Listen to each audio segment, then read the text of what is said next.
কিছুদিন আগেই বললেন যে কলকাতা শহর সবথেকে বেশি সুরক্ষিত, অর্থাৎ নারীরা এই কলকাতা শহরে সবথেকে বেশি নিরাপদ। আর আজকে বলছেন যে মহিলাদের বেশি রাত করে বাইরে বেরোনো উচিত নয়।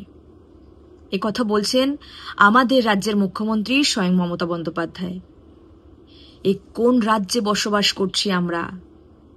লজ্জা লাগছে বলতে যে আমার বাংলায় একজন মহিলা মুখ্যমন্ত্রী মহিলাদের উদ্দেশ্যে এই ধরনের বার্তা দিচ্ছেন।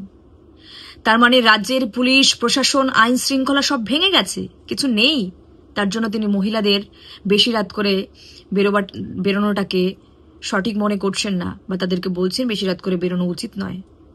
এই কোন রাজ্যে বসবাস করছি আমরা, যেখানে দুনিয়া এগিয়ে যাচ্ছে, ভারত এগিয়ে যাচ্ছে, সেখানে আমাদেরকে মহিলাদেরকে বেশি রাত সময় বেঁধে দেওয়া হচ্ছে।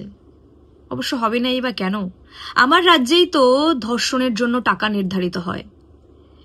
জ্বর, সর্দি, কাশি, বন্ধু ছিল, বেশি রাত করে বাইরে বেরিয়েছিল কেন, এই সমস্ত ইস্যু করা হয়।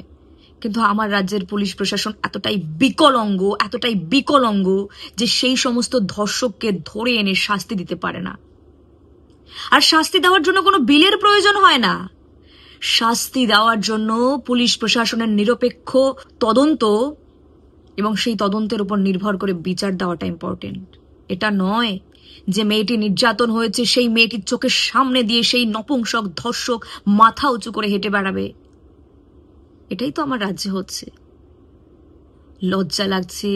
এ কোন রাজ্যে বসবাস করছি যে রাজ্যের মহিলা মুখ্যমন্ত্রী এই ধরনের কথা বলতে পারেন মহিলাদের জন্য? কোথায় নামিয়ে দেওয়া হচ্ছে মহিলাদেরকে, নারী সমাজকে কোথায় নামিয়ে দেওয়া হচ্ছে। এর লড়াই শুধু আমার একার নয়, এই মন্তব্যের লড়াই গোটা পশ্চিমবঙ্গের মহিলাদের, গোটা নারীবাদী নারী সমাজের।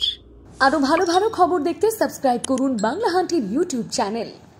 বাংলা হান্টের আরো খবর দেখতে নজর রাখুন। বাংলা খবর মানেই বাংলা হান্ট।